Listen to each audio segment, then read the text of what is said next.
श्री स्वामी समर्थ. जय जय स्वामी समर्थ. स्वामींचं नाव घेऊन मी या व्हिडिओला सुरुवात करते. उभारून आनंदाची गुढीदारी, जीवनात यो रंगत न्यारी. हिंदू नवीन वर्षाची सुरुवात ज्या दिवसाने होते तो दिवस म्हणजे गुढीपाडवा. दरवर्षी चैत्र महिन्यातील शुक्ल पक्षातील प्रतिपदेला गुढीपाडवा साजरा केला जातो. महाराष्ट्राचा अत्यंत महत्त्वाचा आणि 3.5 मुहूर्तापैकी एक असलेला गुढीपाडवा हा सण यंदा 2026 मध्ये 19 मार्च 2026 म्हणजेच गुरुवारी साजरा केला जाईल. गुढी म्हणजे ध्वज, तर मराठीत प्रतिपदेला पाडवा म्हणतात. त्यामुळे या सणाला गुढीपाडवा म्हणून ओळखले जाते. गुढीपाडवा म्हणजे नवचैतन्य आणि मांगल्य, झाल्या गेल्या सर्व गोष्टी विसरून नव्या वर्षाचे जोमात स्वागत करण्याचा दिवस म्हणजेच गुढीपाडवा अर्थात चैत्र पाडवा. गुढीपाडव्याच्या दिवशी आपण श्रीहरी विष्णू आणि माता लक्ष्मीची पूजाही करत असतो. गुढीपाडव्याच्या सणाला निश्चितच धार्मिक महत्त्व आहे. याशिवाय हा सण जीवनातील शुभ आणि समृद्धीचे प्रतीकही मानले जाते. गुढीपाडव्याच्या दिवशी घरोघरी गुढी उभारली जाते, ते समृद्धीचे प्रतीक आहे. गुढीपाडव्यापासून चैत्र नवरात्रीला सुरुवात होते. ब्रह्मदेवाने गुढीपाडव्याला विश्वाची निर्मिती केली असे पौराणिक कथेत सांगितले आहे. त्यामुळे या दिवशी ब्रह्मदेवाच्या पूजेलाही विशेष महत्त्व मानले जाते. गुढीपाडवा हा 3.5 मुहूर्तापैकी असल्याने या दिवशी जरी शुभ मुहूर्तावर पूजा करता आली नाही तरी तुम्ही संपूर्ण दिवसात कधीही पूजाही करू शकता. याच दिवशी चैत्र नवरात्रीमध्ये देवी दुर्गा मातेच्या 9 रूपांची पूजाही केली जाते. तसेच त्यांच्यासाठी उपवास आणि व्रत केले जाते. चैत्र महिन्याच्या शुक्ल पक्षाच्या प्रतिपदा तिथीला दुर्गा देवीची पूजा केल्याने भक्तांच्या प्रत्येक इच्छा पूर्ण होतात. यासोबतच जीवनातील सर्व त्रासांपासून मुक्तता मिळते. भक्तांवर दुर्गा देवीच्या आशीर्वादाचा वर्षाव होतो.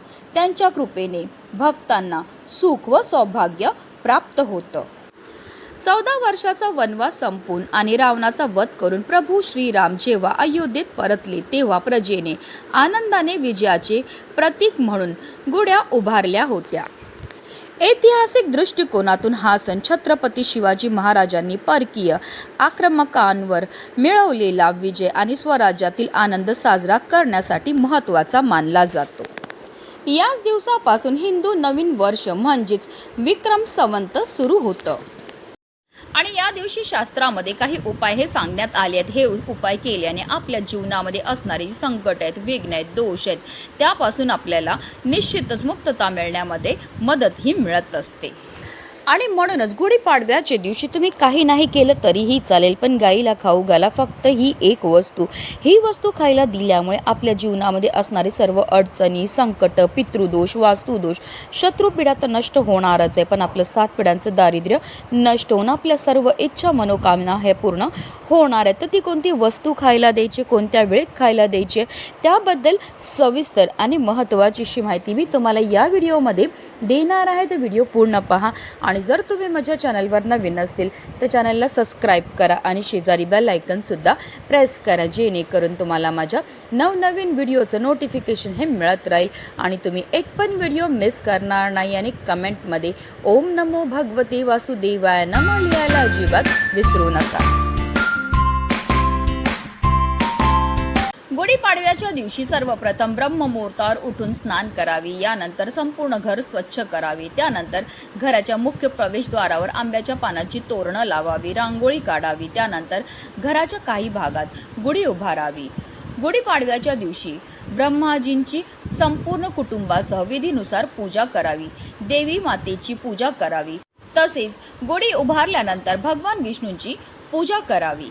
गुढीपाडव्याच्या दिवशी ब्रह्मांडातील प्रजापती लहरी जास्तीत जास्त पृथ्वीवर पाठवल्या जातात. या लहरी खेचून घेण्याचं काम हे गुढी करत असते. तांबे धातू प्रजापती लहरींना आकर्षित करतो. तांब्याचे मुख खाली असल्यामुळे त्या लहरी घरात प्रवेश करतात. प्रजापती लहरी आकर्षित केलेल्या तांब्याने वर्षभर पाणी पिल्याने आपल्याला आरोग्य लाभतं. अगदी तुमच्यापासून माझ्यापर्यंत प्रत्येक जण खूप मेहनत करतो, खूप कष्ट करतो, जेणेकरून आपल्या आयुष्यामध्ये सुख समृद्धी नांदेल. पण बऱ्याचदा काय होतं ना, आपल्या घरामध्ये काही दोष असतात किंवा आपल्यामध्ये काही दोष असतात, त्यामुळे सुद्धा आपल्या जीवनामध्ये अनेक प्रकारच्या समस्यांना आपल्याला सामोरं हे जावं लागतं. आपण मेहनत तर करतो, कष्ट तर करतो, पण आपल्या कष्टाला आपल्या नशिबाची साथ ही मिळत नाही. आपल्या घरी पैसा तर येतो, पण आलेला पैसा टिकून राहत नाही आणि म्हणूनच आपल्याला हा उपाय करायचा आहे. हा उपाय केल्यामुळे आपल्या कष्टाला आपल्या नशिबाची साथ मिळेल, त्याचबरोबर जी अप्राप्त लक्ष्मी आहे ती आपल्याला प्राप्त होईल. आता हा उपाय आपल्याला कधी करायचा, तर हा उपाय आपण दिवसभरामध्ये गुढीपाडव्याच्या दिवशी कधीही करू शकता.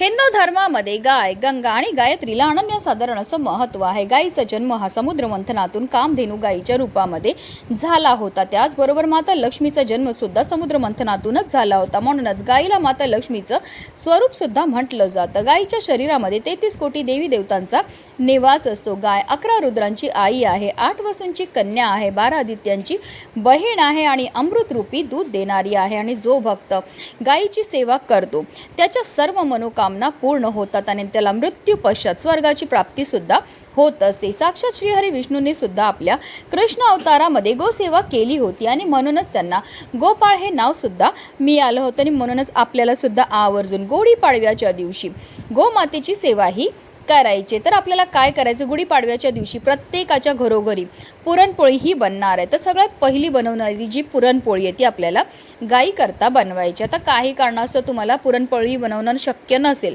तर तुम्ही एक ताजी चपाती बनवा. कणिक मळताना त्यामध्ये थोडीशी हळद घालायची आहे आणि एक छानशी आपल्याला चपातीही तयार करून घ्यायची. त्या चपातीवर आपल्याला थोडंसं तूप लावायचं आहे. तसेच आपल्याला एक गुळाचा खडा ठेवायची आहे. तर तुम्ही पुरणपोळी बनवू शकतात किंवा अशी ही गोड पोळी जी आहे ती तयार करून आपल्याला गाईजवळ घेऊन जायचं. आता गाय जर तुमच्या घरी असेल तर घरच्या घरी तुम्ही ही गोसेवा जी आहे ती करू शकतात किंवा एखाद्या गोठ्यात जाऊ शकतात, गोशालेमध्ये जाऊ शकतात किंवा वाटेत कुठेही तुम्हाला गाय ही भेटणार आहे.